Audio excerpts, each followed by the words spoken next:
রহস্য ও রোমাঞ্চের ঠিকানা ভূত কুঠিরে সবাইকে আরও একবার স্বাগত জানাই। আজকে শুনবেন লেখক সুরজিৎ ঘোষের কলমে তান্ত্রিক ও চৌধুরীপাড়ার বিপদ। আমাদের গল্পগুলো শুধুমাত্র এন্টারটেইনমেন্ট হিসেবে নিলেই হবে বুদ্ধিমানের কাজ।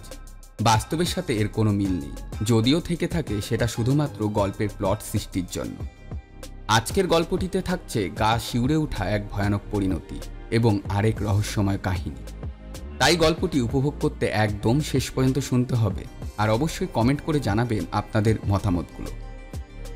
গল্প শুরু করার আগে আপনাদের কাছে একটাই অনুরোধ, আপনারা প্লিজ আমাদের চ্যানেলটিকে সাবস্ক্রাইব করে পাশে থাকা বেল আইকনটি টিপতে ভুলবেন না। শুরু হচ্ছে আজকের গল্প, তান্ত্রিক ও চৌধুরীপাড়ার বিপদ। গল্পের সূত্রধার আমি শুভম, পরিবেশনায় 62 FPS স্টুডিও, আর পোস্টার ডিজাইন করেছে বৃষ্টি।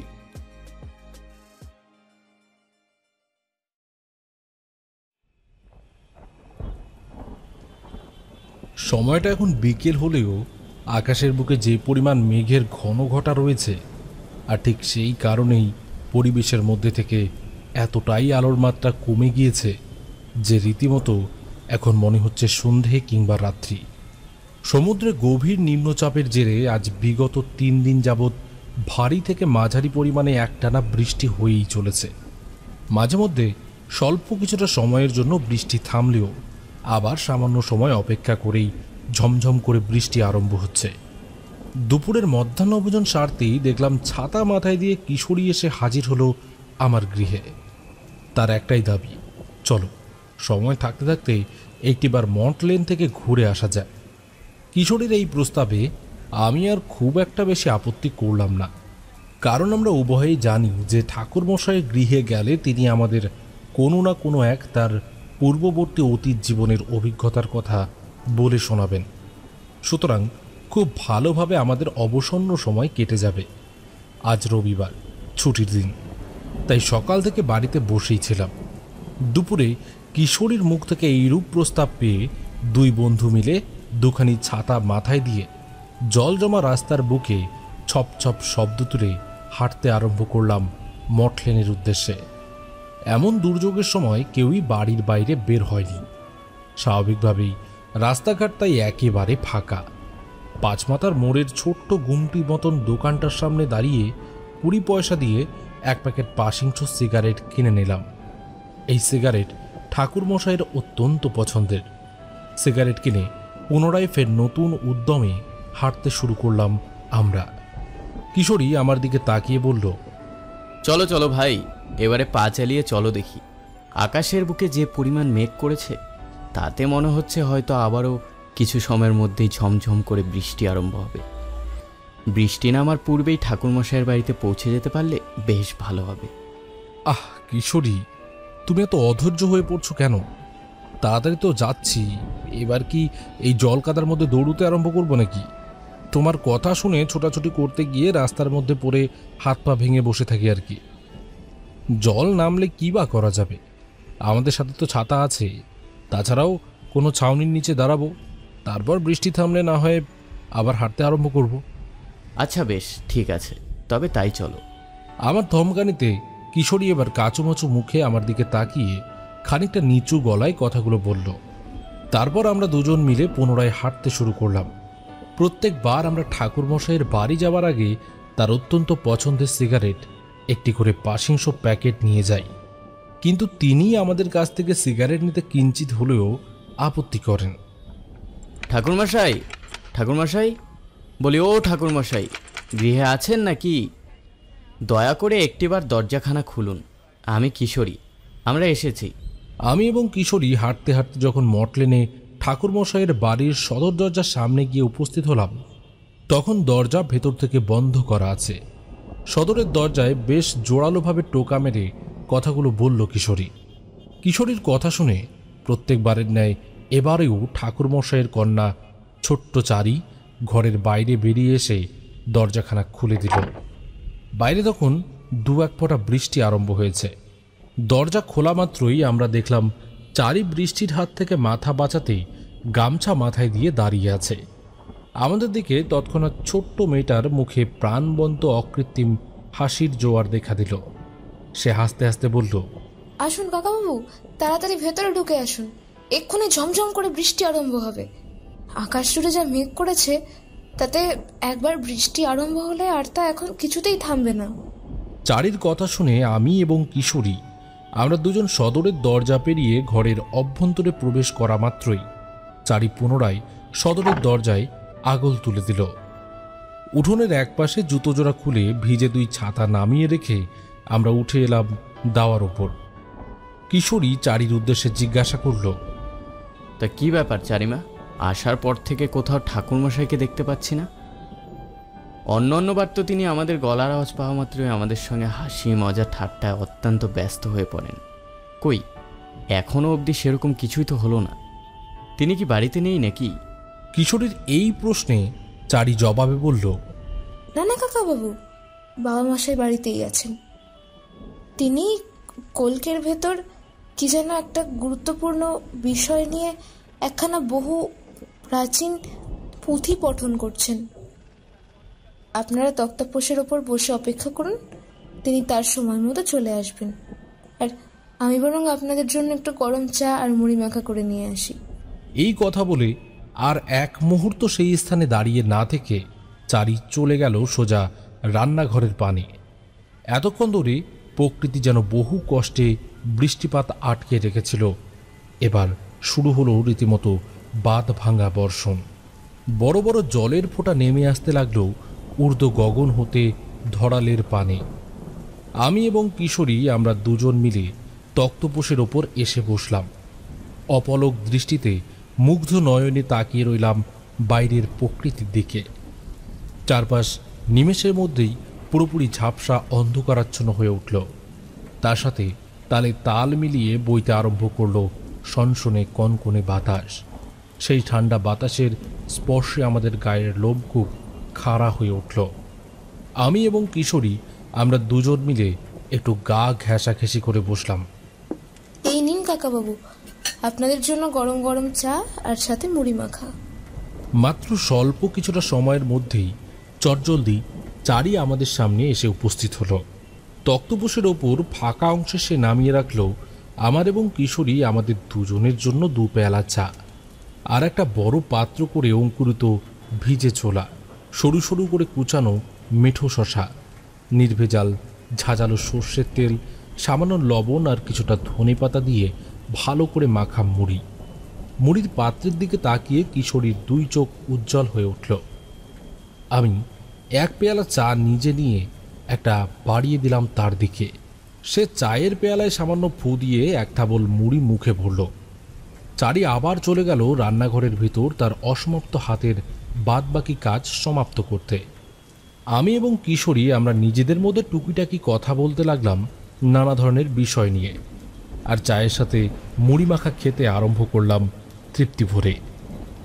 আরে কিশোরী বিভূতি যে, তোমরা অনেকক্ষণ আগে এসেছো সে কথা আমি বেশ বুঝতে পেরেছি, কিন্তু এমন একখানি পুঁথি খুলে বসেছিলাম যে সে পুঁথি পঠন শেষ না হওয়া পর্যন্ত কিছুতেই উঠে আসতে পারছিলাম না। তা বলো, তোমাদের খবর কি? সবকিছু কুশল মঙ্গল তো? আমি এবং কিশোরী যখন নিজেদের মধ্যে গল্প গুজবে ব্যস্ত ছিলাম, হঠাৎ করেই তখন আমাদের পেছন দিক থেকে ঠাকুরমশাইয়ের বজ্র কঠিন কণ্ঠস্বর ভেসে আসা মাত্রই চকিতে ঘাড় ঘুরিয়ে আমরা দেখলাম ঠাকুরমশাই এসে দাঁড়িয়েছেন আমাদের সন্নিকটে। চারপাশ জুড়ে ততক্ষণে দারুণ অন্ধকার নেমে এসেছে। একটা ছোট্ট টিমটিমে লণ্ঠন চারি নামিয়ে রেখে গেছে তক্তপোষের থেকে কয়েক হাত তফাতে। তার সেই ক্ষুদ্র আগুনের স্বল্প মৃদু সোনালি আলোর ছটা সমগ্র জায়গাটাকে পুরোপুরিভাবে আলোকিত করে তুলতে না পারলেও আবছা আলো অন্ধকারের এক রহস্যময় পরিবেশের সৃষ্টি করেছে। কিশোরী ঠাকুরমশাইয়ের প্রশ্নের উত্তরে দ্রুততার সাথে বলল, আগে হ্যাঁ ঠাকুরমশাই, আপনার আশীর্বাদে এবং পরমেশ্বরের কৃপায় আমরা বেশ ভালোই আছি। তা আপনি কেমন রয়েছেন? হ্যাঁ, ভালো মন্দ মিলিয়ে মিশিয়ে আমিও বেশ আছি। ঠাকুরমশাই, আপনি দাঁড়িয়ে রইলেন কেন? এসে বসুন তক্তপোষের ওপর। কিশোরীর কথা শুনে ঠাকুরমশাই এবার সৌজন্যমূলক মৃদু হাসি হেসে তক্তপোষের ওপর এসে আমাদের ঠিক মুখোমুখি বসলেন। আমি আসার পথে 20 পয়সার বিনিময়ে কিনে আনা 500 সিগারেটের প্যাকেটটা বের করে সেটা বাড়িয়ে দিলাম। আজ আর মুখে বিন্দুমাত্র আপত্তি না করে সেই প্যাকেট নিয়ে খাপ খুলে একটি সিগারেট বের করে তাতে আগুন ধরিয়ে তিনি টান দিতে লাগলেন মনের সুখে। এমনিতেই বেশ অনেকটা সময় হলো আমরা ঠাকুরমশাইয়ের গৃহে এসেছি, অথচ ঠাকুরমশাই কক্ষের ভেতরে পুঁথি পঠন করার জন্য কোনোরূপ গল্প শোনাননি। তাই কিশোরী এবার ভারী অস্থির হয়ে উঠল। আর সময় নষ্ট করা উচিত কাজ হবে না ভেবে সে বলল, ঠাকুরমশাই, এবার তাহলে একটা বেশ জমজমাট গোছের আপনার অতীত জীবনের ঘটনা শোনান, যা শুনে আমরা প্রতিবারের ন্যায় এবারও পুরোপুরি মুগ্ধ হয়ে যাব। কিশোরীর এই কথা শুনে আমি ভেবেছিলাম ঠাকুরমশাই ভীষণ রকমের চটে যাবেন, কারণ তিনি এইমাত্র সিগারেটে আগুন ধরিয়েছেন আর কিশোরী এখনই তাকে অনুরোধ করেছে। কিন্তু আমি যেরকমটা ভাবলাম সেরকম কিছুই আজ আর ঘটল না। ঠাকুরমশাই কিশোরীর কথায় কোনোরূপ প্রতিবাদ না করে এক অদ্ভুত শূন্য দৃষ্টিতে তাকালেন বাইরের দিকে। তার এইরূপ চোখের দৃষ্টি আমরা বছরের পর বছর ধরে দেখে আসছি, তাই খুব সহজেই এ কথা বলে দিতে পারি যে তিনি তার অতীতের স্মৃতি রোমন্থন করে তুলে আনার চেষ্টা করছেন কোনো এক ঘটনাকে। ঠাকুরমশাই এবার বলতে আরম্ভ করলেন আজকের কাহিনী। আজ আমি তোমাদের যে ঘটনার কথা বলে শোনাতে চলেছি তা আজ থেকে বহু বছর আগে। অবশ্য ততদিনে আমি কিন্তু মধুসুন্দরী দেবী কিংবা কাল ভৈরবের দেখা পেয়ে গিয়েছিলাম। দেবীর আশীর্বাদে আমার অধীনে তখন বেশ কিছু ক্ষমতাও এসেছিল, তাই নিত্যদিন আমাদের বাড়িতে নানান বিপদগ্রস্ত মানুষের আনাগোনা লেগেই থাকত, তাদের যাবতীয় আদি ভৌতিক অতিপ্রাকৃত সমস্যা থেকে মুক্তি দেওয়ার জন্য। ঠিক এরকমই একদিন দুপুরের শেষের দিকে আমাদের ঘরের খোলা সদর দরজার অপর প্রান্তে এসে থামল একখানা গরুর গাড়ি। মানুষজনের কথাবার্তার ধরন এবং তাদের চোখ মুখে বিদ্যমান সেই ভয় মিশ্রিত অভিব্যক্তি দেখেই আমি বিলক্ষণ বুঝতে পারলাম যে এরা কোনো ভয়ানক বিপদের মুখোমুখি হয়ে এই বিপদ থেকে উদ্ধারের আশায় আমার কাছে ছুটে এসেছে। আজ তোমাদের এই ঘটনার কথাই বলি, শোনো তবে। তারানাথ, তারানাথ, আমরা বড় আশা নিয়ে ভয়ানক এক বিপদে পড়ে গোটা চৌধুরী পাড়ার মানুষেরা তোমার কাছে ছুটে এসেছি বাবা। তোমাকে আমাদের এই বিপদের হাত থেকে উদ্ধার করতেই হবে। আমরা মানুষজনের মুখে তোমার অনেক প্রশংসা শুনেছি এতকাল যাবত, আর সেই সকল প্রশংসার কথা শুনে এটা বিলক্ষণ বুঝতে পারছি যে আমাদের যদি কেউ এই ঘোর বিপদের হাত থেকে রেহাই দিতে পারে তাহলে সেটা একমাত্র তুমিই পারবে বাবা। তুমি ছাড়া আর কোনো কেউ নয়। তুমি দয়া করে আমাদের সাহায্য করো, না হলে আমাদের কপালে সাংঘাতিক অশনি ঝড় ঘনিয়ে আসতে চলেছে শীঘ্রই। কথাগুলো বলতে বলতে উদ্বিগ্ন ভাবে ঘরের ভেতরে ঢুকে এলেন একজন বয়স্ক বৃদ্ধ মানুষ। এই বয়স্ক বৃদ্ধ মানুষের পিছন পিছন হনহন করে ঘরের ভেতরে ঢুকে এলো আরো কিছু পুরুষ। আমি ততক্ষণে উত্তেজনাবশত উঠে দাঁড়িয়ে এগিয়ে গেছি খানিকটা সদরের দিকে। এই বয়স্ক ভদ্রলোক আমার দুহাত জড়িয়ে ধরে এক প্রকার প্রায় অসহায় অবস্থায় কেঁদে ফেলেই বললেন, তারানাথ, তারানাথ, আমাদের তুমি বিপদ থেকে উদ্ধার করো বাবা। এখন তুমিই আমাদের গোটা পাড়ার মানুষের একমাত্র শেষ ভরসা। তুমি যদি কিছু না করো তাহলে আমাদের পাড়ার এতগুলো মানুষের জীবন পুরোপুরি তছনছ করে দেবে সেই অপশক্তি। আমি সেই বৃদ্ধ ভদ্রলোকের দুই হাত জড়িয়ে ধরা অবস্থাতেই তাকে সান্ত্বনা সুরে বললাম, কি হয়েছে? আপনারা কোথা থেকে আসছেন? আপনাদের গোটা পাড়ার মানুষেরা এমন কি ভয়াবহ বিপদের মুখোমুখি হয়েছেন যার কারণে আপনাদের বর্তমান এরকম শোচনীয় অবস্থা সৃষ্টি হয়েছে? আচ্ছা বেশ, সবার আগে আপনি এবং আপনারা সকলেই দাওয়ার ওপর একটু বসুন, খানিকটা জল খান, তারপর না হয় আমাকে সব কথা খোলসা করে খুলে বলবেন। আপনাদের দেখে যথেষ্ট ক্লান্ত বলেই মনে হচ্ছে। আপনিও আসুন আমার সাথে দয়া করে। এই বয়সে এত বেশি উত্তেজিত হয়ে পড়বেন না, তাহলে আপনার শরীর কিন্তু খারাপ করবে। আমি আপনাকে কথা দিচ্ছি, আপনাদের বিপদের কথা শুনে আমি আমার সাধ্যমতো চেষ্টা করব সেই বিপদ থেকে আপনাদের পরিত্রাণ দেওয়ার জন্য। এই কথা বলে আমি সে বৃদ্ধ ভদ্রলোকের হাত ধরে ধীরে ধীরে তাকে নিয়ে এসে বসালাম আমাদের বাড়ির দাওয়ার উপর বিছানো চাটাইয়ের মধ্যে। তার সঙ্গে থাকা আর অন্যান্য মানুষেরাও এসে বসলো সেথায়। আমি ঘরের ভেতর থেকে কয়েকটা গুড়ের বাতাসার 2 ঘটি ঠান্ডা জল এনে তাদের উদ্দেশ্যে নামিয়ে রাখলাম। সকলে একটি করে বাতাসা মুখে ভরে তা চিবিয়ে ঢকঢক করে বেশ অনেকটা পরিমাণ জল পান করলেন। আমি তাদের মুখোমুখি বসলাম।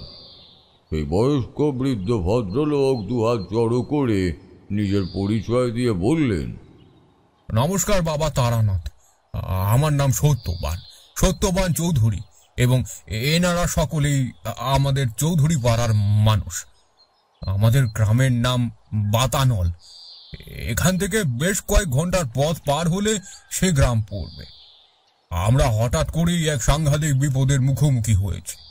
আমাদের গোটা পাড়ার মধ্যে সর্বমোট প্রায় 15 থেকে 20টা চৌধুরী পরিবার রয়েছে, আর সেই সকল চৌধুরী পরিবারের সদস্যরা বর্তমানে ভীষণ ভয়ের সাথে সময় অতিবাহিত করছে। কোনো মানুষ রাতের বেলা তো দূরের কথা, দিনে দুপুরে পর্যন্ত বেরোতে চাইছে না। সমস্ত বাসিন্দাদের মধ্যেই যেন ছড়িয়ে পড়ছে এক সাংঘাতিক আতঙ্ক। কেন সত্যবান মশাই, আপনাদের পাড়ার মধ্যে এই আতঙ্ক তথা ভয়ের পরিবেশ সৃষ্টি হওয়ার পেছনে ঠিক কী কারণ রয়েছে? হ্যাঁ বাবা, এবার তোমাকে সেই কথাই বলছি। আমাদের পাড়ার মধ্যে দীর্ঘদিন ধরে কাজ করতো এক মহিলা, তার নাম সুরমালা। আমরা সকলেই তাকে সুরমালাদি বলে ডাকতাম। সুরমালাদির বাড়ি ছিল আমাদের পাশের গ্রামে। দীর্ঘদিন ধরে আমাদের পাড়ার বিভিন্ন ঘরে সে কাজ করত। পাড়ার প্রতিটা মানুষ তাকে খুব ভালোবাসত, স্নেহ করত, নানান দরকারে বিপদে আপদে তার পাশে দাঁড়াতো। ভালোবাসা এক তরফ থেকে হয় না। সুরমালাদিও আমাদের গোটা চৌধুরী পাড়ার মানুষের যথেষ্ট যত্ন নিত। সকলের প্রয়োজনে সে সবার আগে ঝাঁপিয়ে পড়ত। আজ আমার এতখানি বয়স হয়েছে, অথচ আমি সেই কোন যুবক কাল থেকে সুরমালাদিকে আমাদের বাড়িতে কাজ করতে দেখছি। কিন্তু আজ থেকে ঠিক 15 দিন আগে বদলে গেল সমস্ত কিছু। আমাদের পাড়ার মানুষেরা সুরমালাদিকে এক চরম অন্যায় কাজ করার ক্ষেত্রে হাতে নাতে ধরল। নিমেষের মধ্যেই সুরমালাদি সম্পর্কে সকলের ধ্যান ধারণা বদলে গেল। এতদিন ধরে যে বৃদ্ধা রমণীর প্রতি সকলের মায়া মমতা জন্মেছিল অশেষ, তা এক মুহূর্তে চূর্ণ বিচূর্ণ হয়ে গেল। কেন সত্যবান মশাই, সুরমালা দিয়ে এমন কি গুরুতর অন্যায় কাজ করতে গিয়েছিলেন যার কারণে তার প্রতি হওয়া আপনাদের এতকালের অসীম ভরসা সবকিছুই মুহূর্তের মধ্যে টলে গেল? আমি দেখলাম আমার এই প্রশ্নে সেখানে উপস্থিত প্রতিটা মানুষের চোখ মুখ জুড়ে ঘনিয়ে এলো এক ঘৃণার ভাব। সত্যবান মশাই আমার প্রশ্নের জবাবে বললেন, আমাদের চৌধুরী পাড়া 3টি বালক বালিকা নিরুদ্দেশ হয়ে গেছিল, আর তাদের জঙ্গলের মধ্যে এসে বসবাস করি এক শয়তান সাধকের হাতে তুলে দিয়েছিল সুরমালাদি। ওই শয়তান সাধক আমাদের পাড়ার 3টি নাবালক বালক বালিকাকে বলিদানের মাধ্যমে তার সাধনার সিদ্ধি লাভ করতে চেয়েছিল, আর সুরমালাদি তাকে এই কাজে সাহায্য করেছিল। আমরা যদি উপযুক্ত সময় সুরমালাদিকে অনুসরণ না করে জঙ্গলের ওই পরিত্যক্ত ভাঙা মন্দিরের মধ্যে গিয়ে উপস্থিত না হতাম, তাহলে কখনোই এই অনর্থক বিপদ ঘটা রুখতে পারতাম না। সে কি, আপনি কি বলছেন সত্যবান মশাই? এতদিনের পরিচিত বিশ্বস্ত এক মহিলা শেষে কিনা এরকম এক কাজ করতে পারলো? আচ্ছা, আপনারা শতভাগ নিশ্চিত যে সুরমালা দিয়ে হেন অন্যায় কাজের সাথে যুক্ত ছিল? দেখো তারানাথ, এ কথা যেমন তোমার বিশ্বাস করতে বড় অসুবিধা হচ্ছে, ঠিক তেমনি আমার কিংবা আমাদের গোটা চৌধুরী পাড়ার মানুষেরও এই বিষয়ে বিশ্বাস করতে বড়ই কষ্ট হয়েছিল। কিন্তু আমরা যা নিজের চোখে দেখেছি তা অবিশ্বাস করি কি করে বলো তো? দেখুন সত্যবান মশাই, অনেক সময় কিন্তু আমাদের চোখের দেখাও ভুল হয়।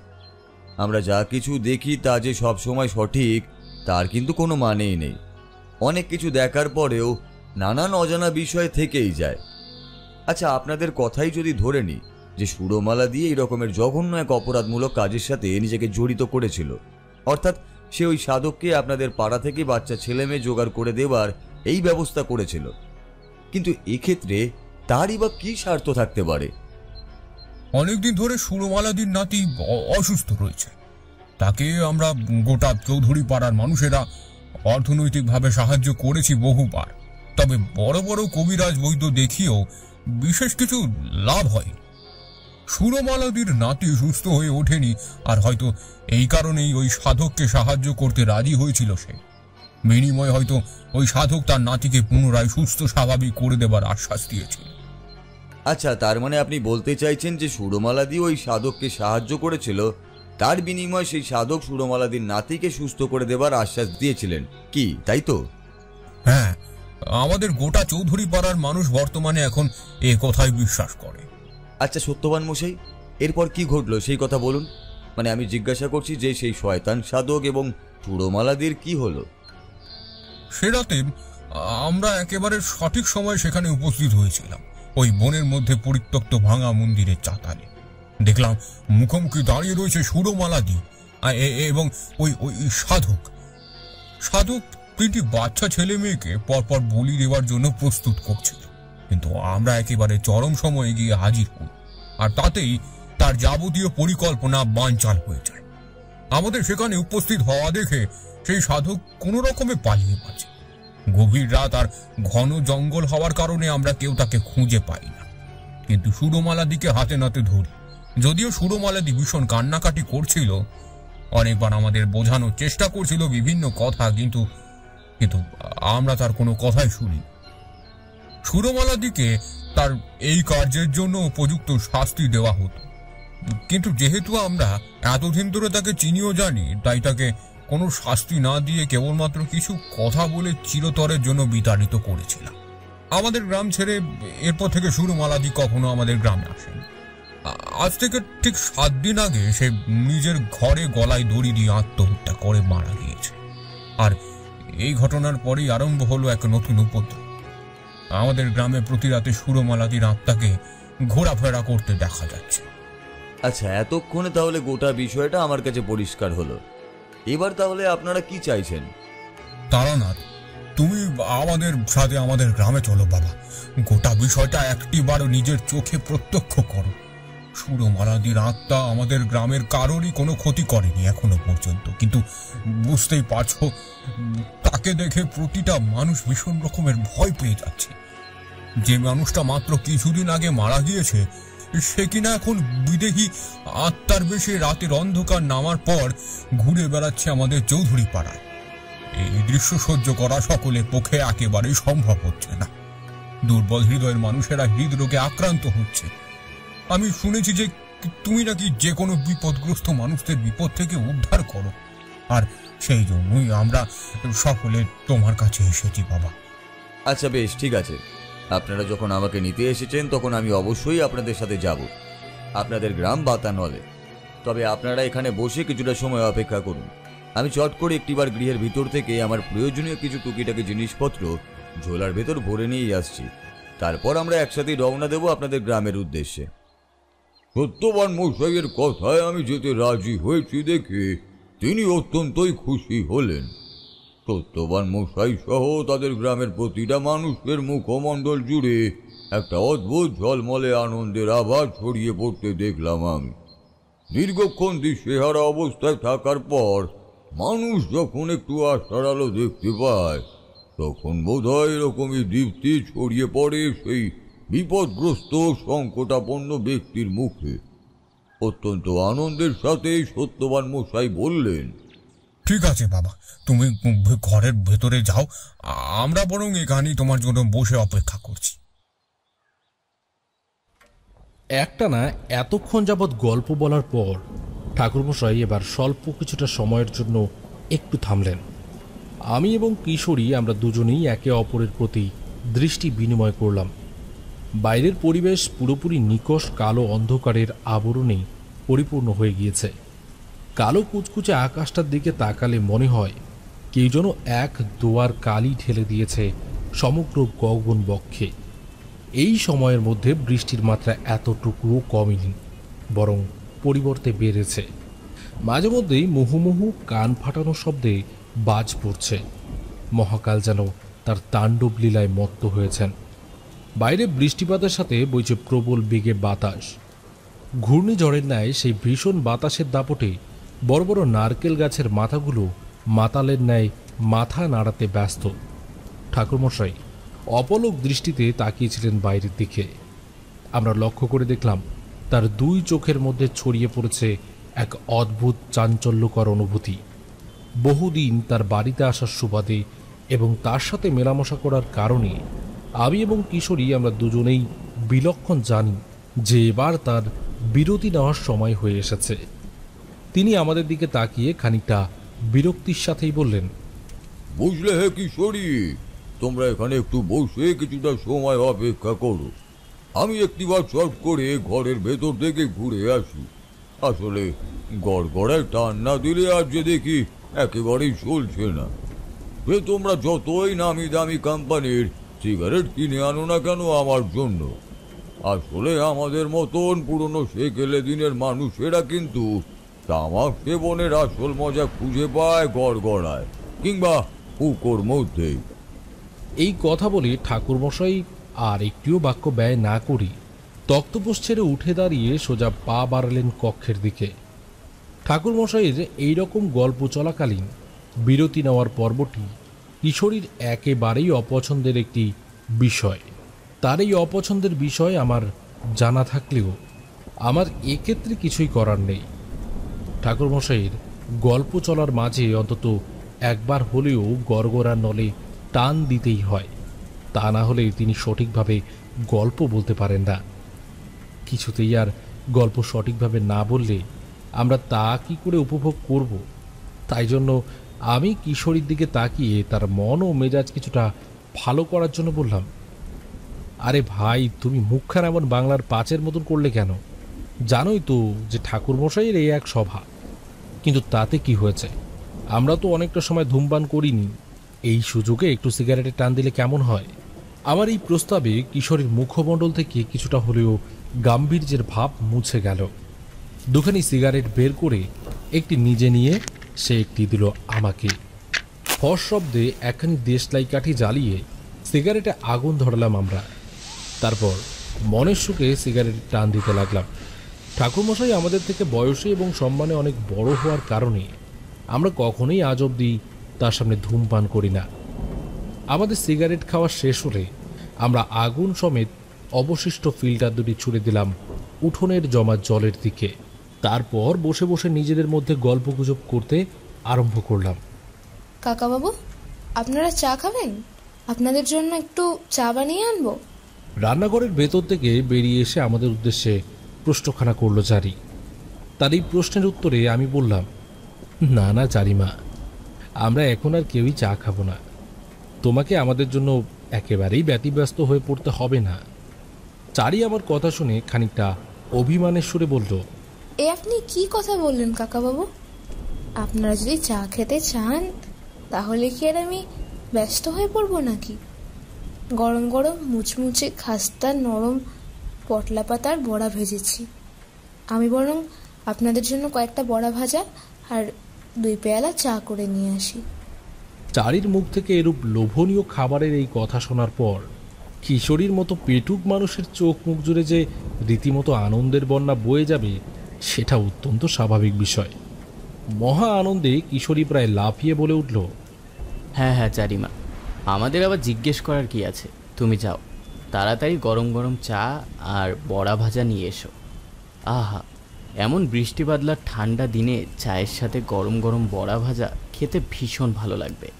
কিশোরীর কথা শুনে চারি এবার মৃদু সৌজন্যমূলক মুচকি হাসি হেসে চলে গেল রান্নাঘরের দিকে। ঠাকুরমশাই জ্বলন্ত গড়গড়া হাতে নিয়ে নেশাতুর লাল লাল চোখে বেরিয়ে এলেন কক্ষের বাইরে। ঠাকুরমশাই এগিয়ে এসে তক্তপোষের ফাঁকা অংশে আমাদের ঠিক মুখোমুখি বসলেন। গড়গড়া নলে মুখ ঠেকিয়ে আরাম করে লম্বা লম্বা টান দিতে লাগলেন তিনি। তারপর নাক ও মুখের মাধ্যমে শূন্যের মাঝে সাদাটে ধোয়ার রিং ছাড়লেন। কিশোরীটা এমনিতেই বরাবর বড় অধৈর্য প্রকৃতির।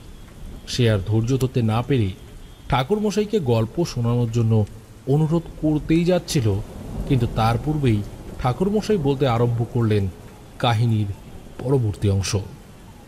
সত্যবান মশাই এবং তাদের গ্রামের আরো অন্যান্য ব্যক্তিদের সাথে আমি এবার গরুর গাড়ির উপর উঠে রওনা হলাম বাতানল গ্রামের উদ্দেশ্যে।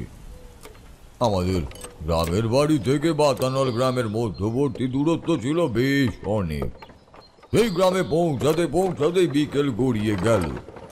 যাত্রাপথে আমি দেখলাম নানান অপূর্ব সব প্রাকৃতিক দৃশ্য। তোমরা তো জানোই আমি গ্রামের ছেলে। আমার ছোটবেলা শৈশবের সোনালী রঙিন দিনগুলো কেটেছে গ্রামের মধ্যেই। তাই গ্রামের সাথে আমার যেন এক আত্মার সম্পর্ক রয়েছে। বর্তমান সময় এখন পরিস্থিতির চাপে পড়ে শহরে থাকতে বাধ্য হলেও শহর আমার কোনোদিনই পছন্দের স্থান হয়ে উঠতে পারেনি। শহরের এত যানজট, মানুষের চিৎকার চেঁচামেচি, কোলাহল, এই সমস্ত কিছু গ্রামে নেই। সেখানে রয়েছে শুধুই নীরবতা, মুক্ত পরিবেশ আর অপার শান্তি। বাতানল গ্রামের যাত্রাপথে গিয়ে দেখতে পেলাম নানান নৈসর্গিক প্রাকৃতিক সৌন্দর্য। সরু কাঁচা মাটির রাস্তা চলে গিয়েছে সামনের দিকে। তা দুই পাশে সুদূর বিস্তৃত বিঘার পর বিঘা জমি পুরোপুরি হলুদ হয়ে গিয়েছে। সরিষা ফুলের সমারোহে হলুদ সরিষার খেতে কালো কালো ভ্রমরের দল মৃদু গুঞ্জন করছে। তলতলে স্বচ্ছ জলে পরিপূর্ণ দিঘির নীল জলরাশির উপর খেলা করছে একদল শ্বেত শুভ্র রাজহংস। কম্পমান জলরাশির বুকে পড়েছে তাদের প্রতিচ্ছবি। রাস্তার দুই ধারে থাকা বিশাল বড় বড় নাম না জানা অজানা ফুলের গাছ দুটি নিজেদের সাজিয়ে তুলেছে বর্ষার জলে জন্মানো নরম কচি সবুজ পাতায়। বন ফুলের মিষ্টি গন্ধ মাঝে মধ্যে ভেসে আসছে শীতল বাতাসের সাথে। চারপাশ জুড়ে নেমে আসছে ভিন ভিনে পাতলা কাপড়ের মতো কুয়াশার আস্তরণ। কত ছোট বড় নানান ধরনের পাখপাখালির দল কিচির মিচির শব্দ করতে করতে ফিরে চলেছে যে যার বাসার উদ্দেশ্যে। একখানি ছোট্ট নদী পেরিয়ে আমরা এসে উপস্থিত হলাম বাতানল গ্রামে। সেই ছোট্ট গ্রাম্য নদীর ঘাটে বাঁধা ছিল বেশ কয়েকটি মাঝারি মাপের নৌকা। মন্ত্রমুগ্ধের মতো এইরূপ নানান দৃশ্য দেখতে দেখতে আমরা একেবারে আসন্ন সন্ধ্যার সময় এসে পৌঁছালাম। গরুর গাড়ির চালক গাড়ি থামাতেই সত্যবান মশাই বললেন, তারানাথ, ধীরে ধীরে নেমে এসো বাবা, আমরা প্রায় পৌঁছেই গিয়েছি। এবার এইটুকু বাকি পথ আমাদের হেঁটে যেতে হবে। সত্যবান মশাইয়ের কথা শুনে আমি এবার ধীরে ধীরে নেমে এলাম গরুর গাড়ি থেকে। সত্যবান মশাই সেখানে উপস্থিত প্রতিটা পুরুষের উদ্দেশ্যে বললেন তারা যেন এবার প্রত্যেকে যে যার বাড়ি ফিরে যায়। তার কথা মতোই প্রত্যেকে চলে গেল যে যার বাড়ির পানে। কেবলমাত্র আমি একা সত্যবান মশাইকে অনুসরণ করে হাঁটতে হাঁটতে এসে উপস্থিত হলাম একটি মাঝারি আকারের অট্টালিকার সামনে। সত্যবান মশাই মুখে হাসির বলিরেখা ফুটিয়েই বললেন, এই যে বাবা তারানাথ, এই হলো আমার ঘর। এসো বাবা, এসো এসো, ভিতরে এসো। এখানে তোমার যত্নের কোনো রকম সামান্যতম ত্রুটি হবে না, এই কথা আমি তোমায় শতভাগ নিশ্চয়তার সঙ্গে বলতে পারি। নানা সত্যবান মশাই, আপনি আমাকে নিয়ে দয়া করি একেবারে উতলা হয়ে পড়বেন না। আমি এক ভবঘুরে সাধক মানুষ। বিভিন্ন জায়গায় নানান অচেনা অজানা প্রান্তে ঘুরে বেড়ানোই আমার নিত্যদিনের কাজ। তাই আমাকে নিয়ে ব্যস্ত হয়ে পড়ার মতন কিছুই নেই। ছি বাবা, তাই বললে কি আর হয়? তুমি আমাদের বাড়িতে এসেছো, তাই তোমার সবকিছুর দায়িত্ব এখন আমাদের। এছাড়াও তোমার মতো মানুষের পদধূলি আমার বাড়িতে পড়তে চলেছে। আমাদের পূর্বপুরুষের এই ভিটে পবিত্র হয়ে উঠবে। তোমাকে সেবা করার যে সুযোগ আমরা পেয়েছি তা কিছুতেই হাতছাড়া হতে দেব না এত সহজে। আমার কোনো আপত্তিতে বিন্দু মাত্র কর্ণপাত না করে সত্যবান মশাই আমাকে সাথে নিয়ে ঘরের ভিতরে প্রবেশ করে রীতিমতন উচ্চ কণ্ঠে হাঁক ডাক আরম্ভ করলেন। গিন্নি, আরে আরে ও গিন্নি, গিন্নি কোথায় গেলে? তাড়াতাড়ি বাইরে বেরিয়ে এসো, দেখো আমি সঙ্গে করে কাকে বাড়ি নিয়ে এসেছি। তুমি এসে গেছো? তোমার জন্য আমার ভীষণ চিন্তা হচ্ছিল। গ্রামের যা অবস্থা, তাতে তো এখন সন্ধ্যা নামার পর মানুষজনের দেখা পাওয়াই দুর্দয় হয়ে গিয়েছে পথে ঘাটে। তার মধ্যে তোমরা অত দূরের পথ গেছো, তাই ফিরতে যদি দেরি হয়ে যায় রাত্রি গভীর হয় এই ভেবে বুকের মধ্যিখানে বারবার মোচড় দিয়ে উঠছিল। কথাগুলো বলতে বলতেই বাইরে বেরিয়ে এলেন একজন মধ্যবয়স্কা মহিলা। আমি বুঝতে পারলাম ইনি তবে সত্যবান মশাইয়ের স্ত্রী। স্বামীর পাশে আমাকে দাঁড়িয়ে থাকতে দেখা মাত্রই সেই রমণী তার মাথার ঘোমটা বেশ কিছুটা টেনে নিলেন। তারপর ভারী কৌতূহলী দৃষ্টিতে তাকালেন আমার দিকে। সত্যবান মশাই স্ত্রীর উদ্দেশ্যে হাসতে হাসতে বললেন, আরে গিন্নি, এই হলো সেই সুবিখ্যাত স্বনামধন্য তারানাথ চক্রবর্তী তথা তারানাথ তান্ত্রিক। এনার কথাই তোমাকে বলেছিলাম গো। আমাদের বড় সৌভাগ্য, তাই তো তারানাথকে আজ আমি আমার বাড়িতে নিয়ে আসতে পারলাম। সত্যি তারানাথের মতন দেবতুল্য মানুষের পায়ের ধুলো যেই স্থানে পড়ে সেই স্থান অতি পবিত্র হয়ে ওঠে। তারানাথ, তোমার সাথে পরিচয় করিয়ে দিই। এই হলো আমার একমাত্র এই জন্মের অর্ধাঙ্গিনী ময়নামতি। সত্যবান মশাইয়ের মুখ থেকে সুবিখ্যাত স্বনামধন্য ইত্যাদি ইত্যাদি নানান ধরনের অভিবাদন শুনে সত্যি কথা বলতে কি আমার ভীষণই লজ্জা লাগলো এবং আমি ভারী অপ্রস্তুতের মধ্যে পড়লাম। কিন্তু আরো বেশি চমকিত হলাম যখন দেখলাম সত্যবান মশাইয়ের স্ত্রী ময়নামতি দেবী ভক্তি সহকারে আমার দিকে এগিয়ে এসে নত হয়ে আমার পায়ের ধুলো মাথায় নিতে যাচ্ছিলেন। আমি তড়িঘড়ি সেই কার্য হতে তাকে বাধা দিয়েই বললাম, ছিচি, আপনি কি কাজ করছেন? আপনি আমার থেকে বয়সে অনেকই বড়। আপনি দয়া করে আমার পা স্পর্শ করবেন না, তাহলে যে আমার মহাপাপ হবে। আমি এমনিতেই ঈশ্বরের কাছে প্রার্থনা করছি যাতে তিনি আপনাদের সকলের মঙ্গল করেন, আপনাদের সর্বদা সুখী রাখেন, সুস্থ রাখেন। এসো বাবা, তুমি ঘরের ভিতরে ঢুকে এসো। তোমাকে আর এইভাবে বাইরে দাঁড়িয়ে থাকতে হবে না। ওই যে ওই দিকে বাড়ির পিছন পানে মস্ত বড় পুকুর ঘাট রয়েছে, তোমরা বরং ওখানেই যাও। ওখানে গিয়ে হাতে মুখে জল দিয়ে পরিষ্কার হয়ে নাও তো। আমি তোমাদের জন্য একটু খাবারের ব্যবস্থা করছি। অনেকটা পথ এসেছো তোমরা, যথেষ্ট খিদা তৃষ্ণা পেয়েছে নিশ্চয়ই। ময়নামতি দেবীর কথা শেষ হলে আমি সৌজন্যমূলক মৃদু হেসে সত্যবান বাবুর সাথে তাদের বাড়ির পিছনের দিকে এসে পুকুরের শীতল জল চোখে মুখে ভালোভাবে ছিটিয়ে হাত পা ধুয়ে উঠে এলাম। ঘরের ভেতর বসা মাত্রই স্বল্প কিছুটা সময়ের মধ্যেই ময়নামতি দেবী কাঁসার থালায় করে গরম গরম লুচি আর আলু ভাজা দিয়ে গেলেন খেতে। আমি এবং সত্যবান মশাই খাবার খেতে খেতে নিজেদের মধ্যেই নানান গুরুত্বপূর্ণ বিষয় নিয়ে কথা বলতে লাগলাম। ইতিমধ্যেই তখন সন্ধ্যা বেশ গাঢ় হয়েছে। চারিদিক থেকে ভেসে আসছে শঙ্খধ্বনির মঙ্গলময় আওয়াজ। তবে পরিবেশ ভীষণ রকমেরই থমথমে। কাল বৈশাখী ঝড়ের পূর্বে যেমন পরিবেশ জুড়ে এক থমথমে ভাব বিরাজ করে, ঠিক সেই রকম। কক্ষের মধ্যে খোলা জানালা দিয়ে আমি একটিবার বাইরের দিকে তাকালাম।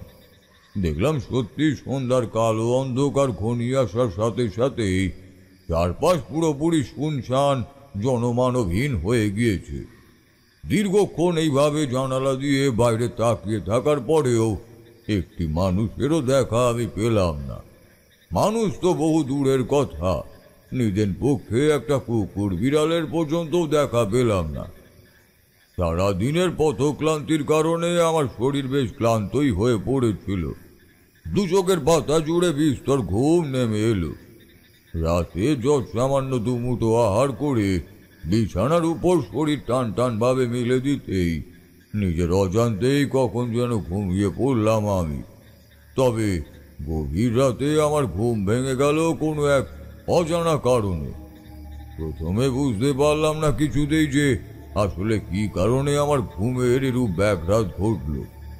কনুইতে ভর দিয়ে আছো অবস্থাতেই বিছানার মধ্যে উঠে বসলাম।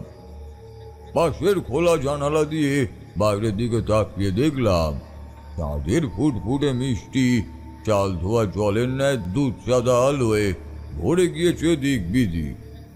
নৈশ পরিবেশের মধ্যে থেকে জানালা হতে ঘরের ভেতর প্রবেশ করছে ঠান্ডা জলো বাতাস। কিন্তু আমি তখনও বুঝতে পারলাম না আমার ঘুম ভাঙার পেছনে আসলে ঠিক কি কারণ রয়েছে।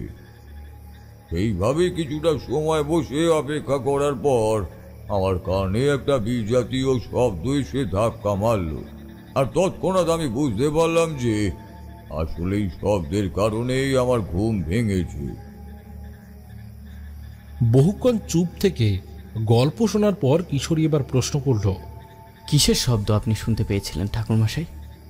ঠিক কি কারণে আপনার অমন গভীর রাতে ঘুম ভেঙে গেল? কান্নার শব্দ। হ্যাঁ, আমি পরিষ্কার স্পষ্টভাবে শুনলাম কেউ একজন খুব চাপা স্বরে কাঁদতে আরম্ভ করেছে। ওহ, তোমাদের কি বলবো, তার কান্নার মধ্যে মিশে ছিল কি সাংঘাতিক যন্ত্রণা আর বেদনা। মুখ ফাটা কষ্টের জেরে মানুষ ঠিক যেভাবে হাহাকার করে কাঁদে, খানিকটা সেরকমই। আমার বুকটা ধরাস করে লাফিয়ে উঠল। আমি বুঝতে পারলাম না যে এত রাতে এইভাবে কাঁদছে কে। আমার কান ততক্ষণে খাড়া হয়ে উঠেছে মাত্র কয়েক মুহূর্তের মধ্যেই। বুঝতে পারলাম এই কান্নার শব্দ সত্যবান মশাইয়ের ঘরের অন্দরমহল থেকে আসছে না, আসছে বাইরের তিমিরাচ্ছন্ন জগৎ থেকে। খোলা জানালা দিয়ে বাইরের দিকে তাকালাম।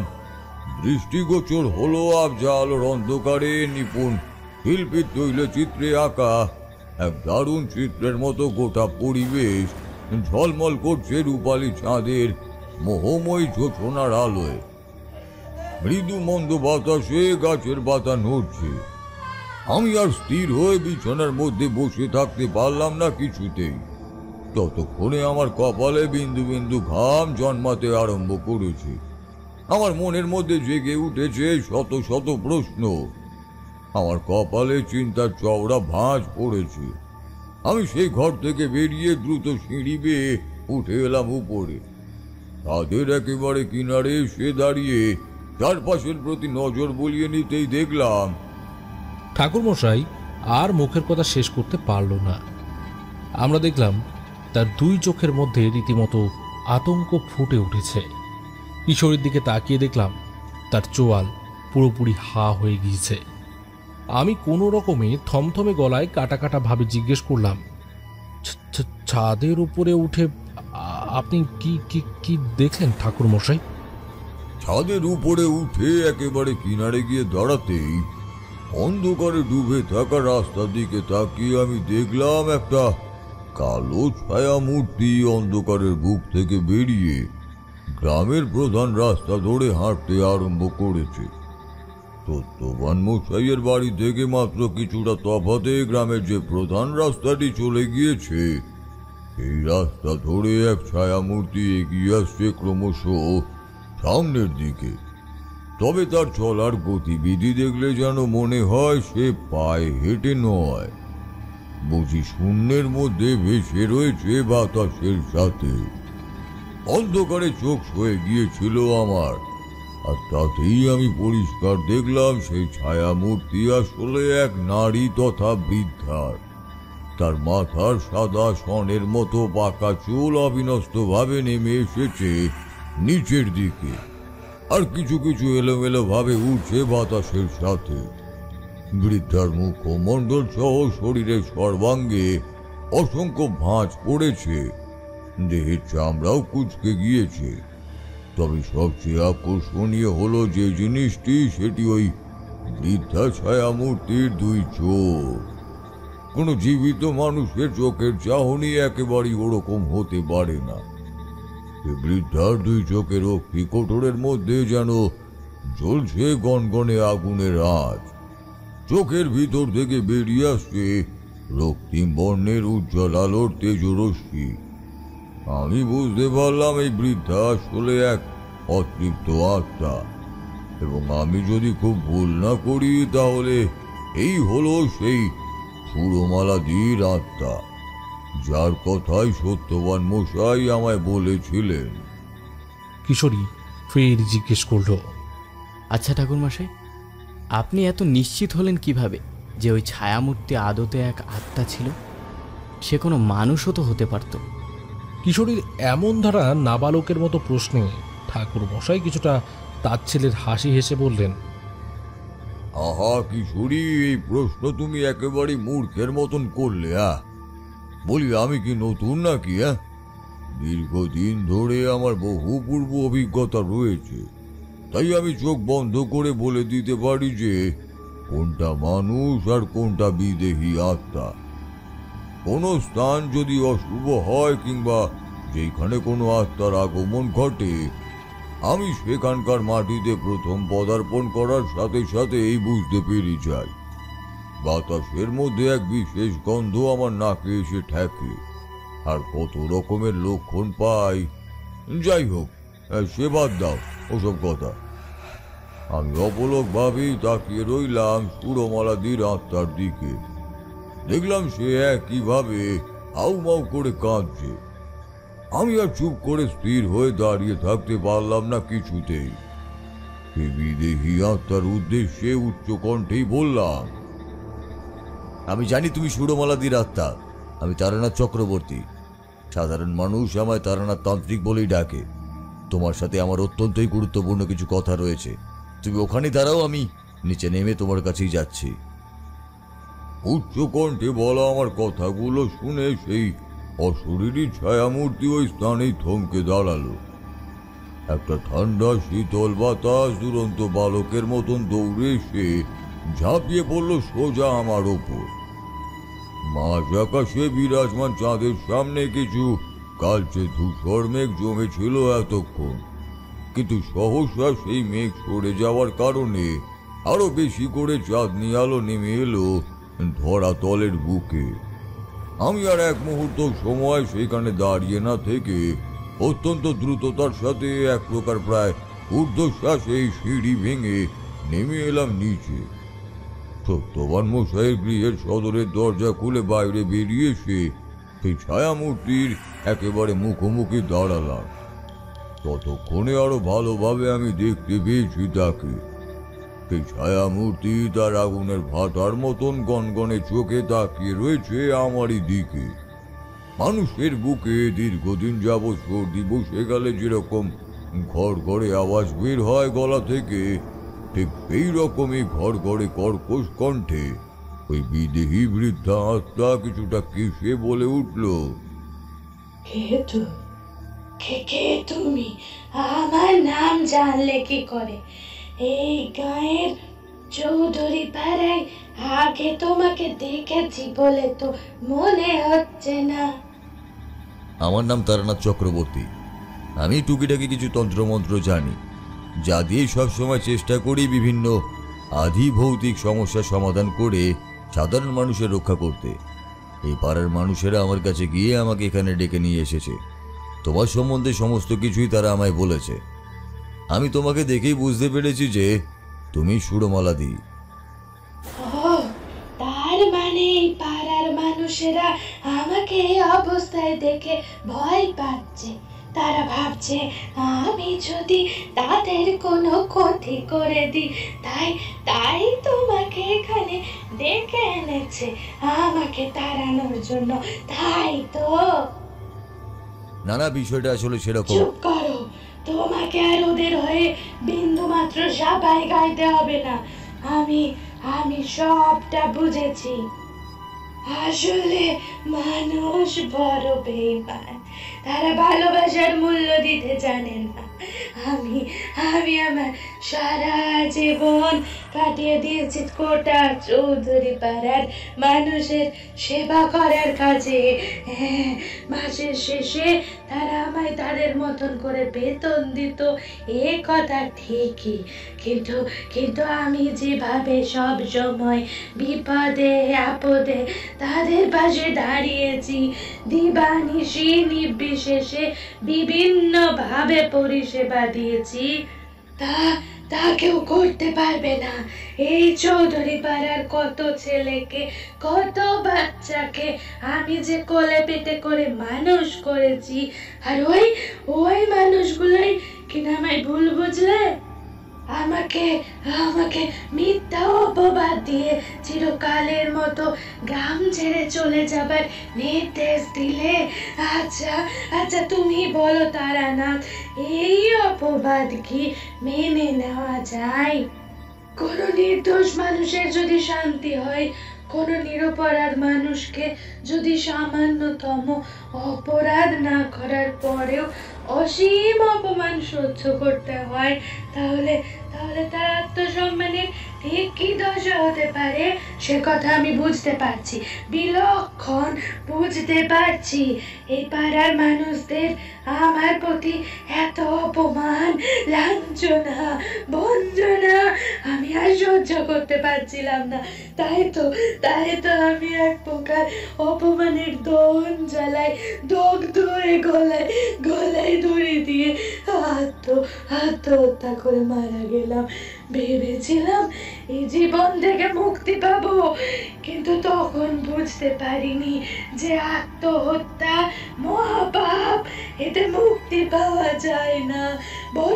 বরং এক বিদেহী অভিশপ্ত অবস্থায় জীবন পুনরায় জড়িয়ে পড়ে এই জগৎ সংসারের সাথে।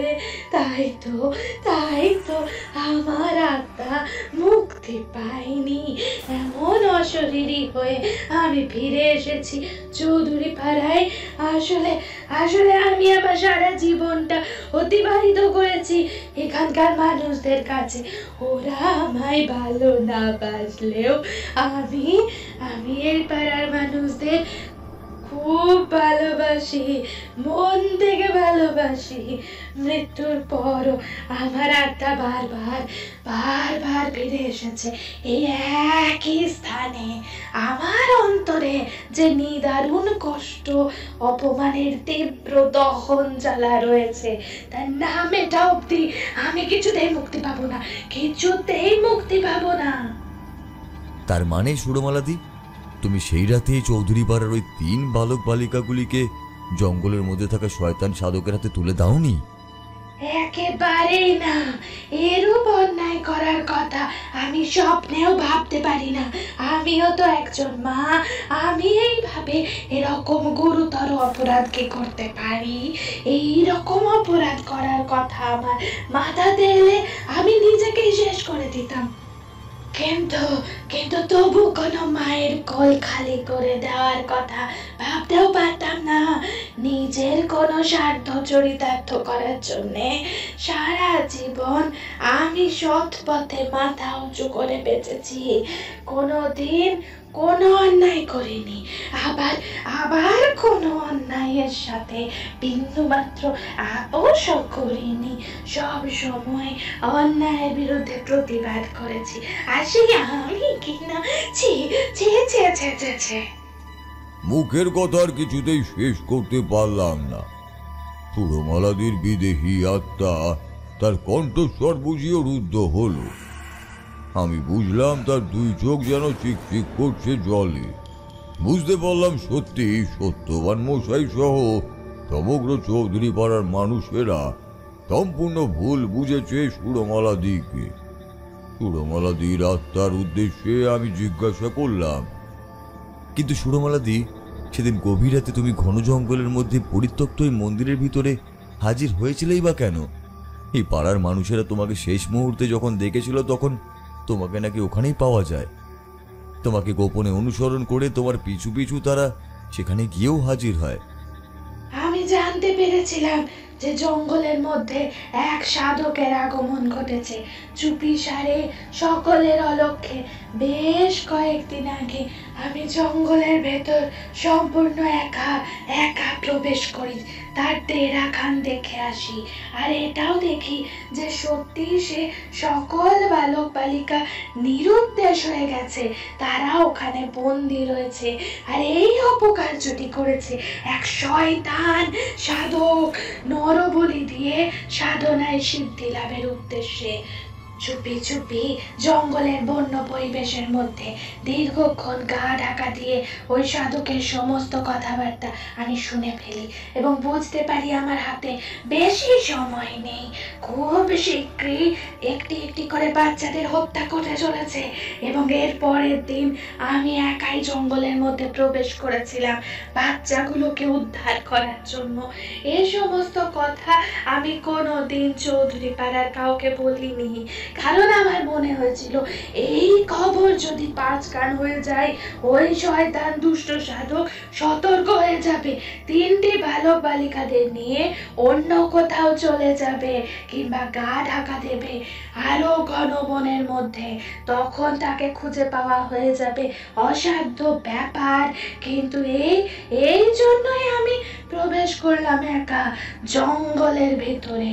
ঈশ্বরের কাছে প্রার্থনা জানালাম কোনো না কোনো সময় একটি বারের জন্য আমাকে অন্তত যেন তিনি সুযোগ দেন, আমি ওই বাচ্চাগুলোকে উদ্ধার করতে পারি। কিন্তু আমি গুনাহ করেও বুঝতে পারিনি বিগত 2-3 দিন ধরে জঙ্গলে প্রবেশ করার কারণে চৌধুরী পাড়ার মানুষরা আমাকেই সন্দেহ করছে। তাই সেদিন গভীর রাতে তারা আমার পিছু পিছু আমাকে অনুসরণ করে ওই স্থানে গিয়ে হাজির হয়। এরপরে যা ঘটার তাই ঘটে। সমস্ত মানুষ উপস্থিত হয়ে সবটা নিজের চোখে দেখলো আর ভুল বুঝল। তারা আমার কোনো কথাই শুনতে চাইলো না, আমায় অবিশ্বাস করলো। আমি কত করে হাত জোর করে মিনতি করলাম, মাথা ঠুকে কাঁদলাম তাদের কাছে, কিন্তু তারা ভাবলো যে আমি সেই বিশ্বাসঘাতিনী। অপরদিকে যে সমস্ত বালক বালিকাগুলোকে সাধক ধরে নিয়ে গিয়েছিল তাদের ঘুম পাড়িয়ে রেখেছিল, তাই তাদের কিছুই মনে পড়ছিল না।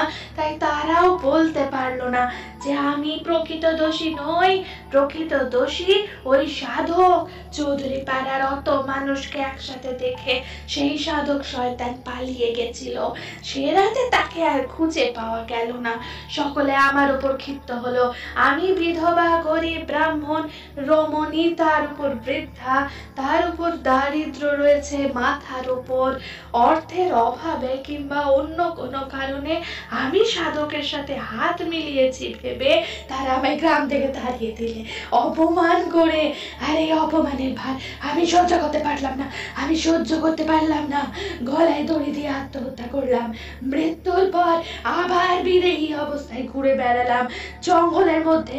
দেখলাম সাধক এক জায়গায় গা ঢাকা দিয়ে গর্তে লুকিয়ে থাকা ইঁদুরের মতো বসেছিল। সঙ্গে সঙ্গে তৎক্ষণাৎ তার সামনে হাজির হলাম। সে আমাকে দেখে ভূত দেখার মতো চমকে হৃদযন্ত্র বিকল হয়ে মারা গেল। আমার মৃত্যুর খবরটা কোনোভাবে তার কানে গিয়েছিল, সুতরাং তাকে ধরে এনে সবার সামনে যে দোষ স্বীকার করাবো সেই পথ আর খোলা রইল না। তাই প্রতি রাতে এই পাড়ায় এসে আমি কাঁদি। আমার কান্না দিয়ে প্রত্যেককে বোঝানোর চেষ্টা করি আমি নিরপরাধী ছিলাম। সেই ব্যাপারটা যেন এরা বোঝে। তুমি কিছু একটা করো তারানাথ, কিছু করো, তোমাকে কিছু একটা করতেই হবে। এই পাড়ার মানুষরা যতদিন না আমাকে ভুল বোঝা থেকে বিরত হচ্ছে আমি কিছুতেই মুক্তি পাবো না। আচ্ছা সুরমালাদি, আমি যদি সকলের কাছে তোমার এই কথাগুলো পৌঁছে দিই, এই পাড়ার মানুষেরা যদি তাদের নিজেদের অপরাধ বুঝতে পারে, নিজেদের ভুল বুঝতে পারে, তোমার কাছে ক্ষমা চায়, তাহলে তুমি শান্তি পাবে তো? তখন তোমার আত্মা মুক্তি পাবে তো? হ্যাঁ তারানাথ, আমি তখন অবশ্যই মুক্তি পাবো। আমার মনের মধ্যে যে অপমানের তীব্র জ্বালা জ্বলছে সেই জ্বালা তখন মিটবে। আচ্ছা বেশ, ঠিক আছে, আমি তাহলে তোমায় কথা দিচ্ছি এই পাড়ার প্রতিটা মানুষ তোমার কাছে ক্ষমা চাইবে। আমার কথা শুনে সুরমালাদির মুখে চওড়া হাসির রেখা ফুটে উঠল। এরপর সেই ছায়া মূর্তি তথা সুরমালাদির আত্মা মিলিয়ে গেল রাতের অন্ধকারের সাথে।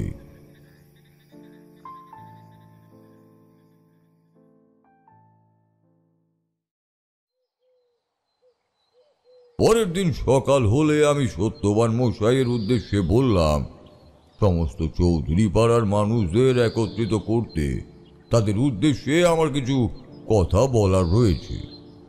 আমার কথা শুনে সত্যবান মশাই ভারী কৌতূহলের সাথে জানতে চাইলেন এর পেছনে ঠিক কি কারণ আছে, কিন্তু আমি তাকে তখন কিছুই বললাম না।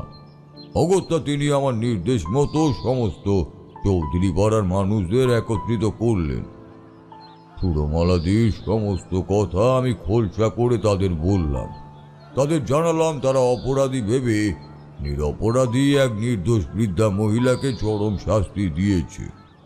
ওই যে কথায় বলে না, হাতের ঢিল আর মুখের কথা একবার বেরিয়ে গেলে আর তা কখনোই ফেরানো যায় না। এই ক্ষেত্রেও ঠিক তাই হয়েছিল। চৌধুরী পাড়ার প্রতিটা মানুষের করা অপমানে দগ্ধ হয়ে মৃত্যুর পথ বেছে নিতেই বাধ্য হয় সুরমালাদি। যে নারী তার সারা জীবন একটি পাড়ার মানুষদের সেবার উদ্দেশ্যেই দান করে দিয়েছিল, অথচ শেষ সময় সেই পাড়ার মানুষগুলোই তাকে ভুল বুঝে গ্রাম থেকে তাড়িয়ে দিল কুকুরের মতো দূর দূর করে।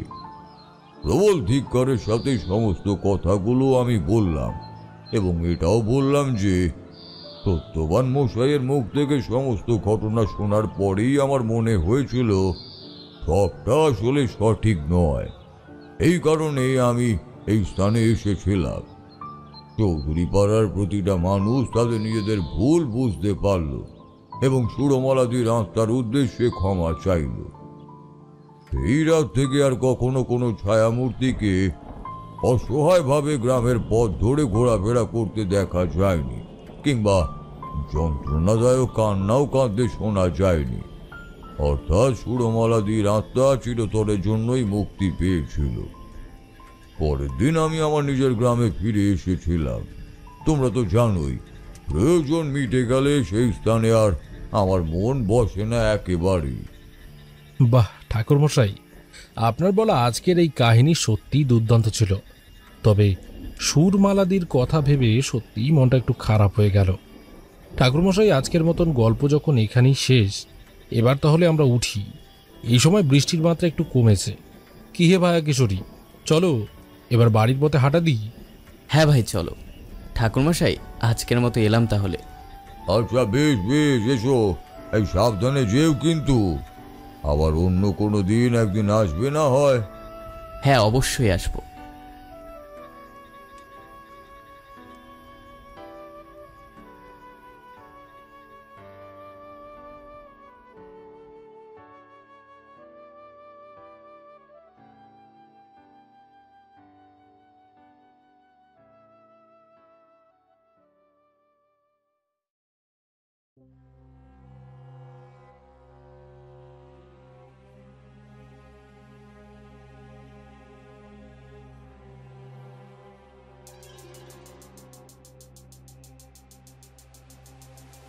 এতক্ষণ শুনছিলেন লেখক সুরজিৎ ঘোষের কলমে তারানাথ তান্ত্রিকের গল্প চৌধুরী পাড়ার বিপদ।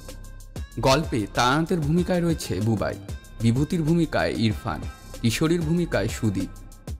গল্প পাঠে রয়েছে দিগন্ত এবং অন্যান্য চরিত্রে রয়েছে অর্পিতা, পূজা, অয়ন্তিকা, রূপঙ্কর। তো আজকের আমাদের এই গল্পের পরিবেশনা আপনাদের কেমন লেগেছে অবশ্যই জানাবেন। আর আজকের মতন ভূত কুঠিরের দরজা এখানেই বন্ধ হলো।